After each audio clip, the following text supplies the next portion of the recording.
Maswerteng hapon po 3D Lotto players. Narito na po ang mga numerong nanalo sa 3D Lotto 5 PM result July 28, 2026, araw ng Martes. Kaya't kunin nyo na po ang inyong mga ticket. Narito na po ang resulta. Nakikita nyo na po ngayon sa screen ng inyong cellphone ang mga numerong nanalo sa 3D Lotto 5 PM result in exact order po yan. At kung maswerte namang natayaan nyo po ang mga numero niyan kanina, congrats po sa inyo.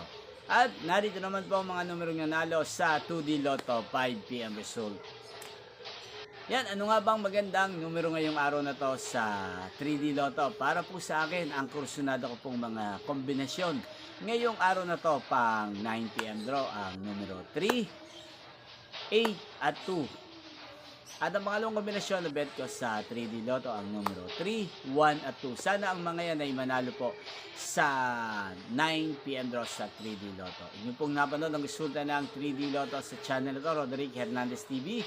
Muli nyo pong mapapanood ang resulta nito para sa third draw mamayang 9 PM dito po sa channel ito. Thank you for watching.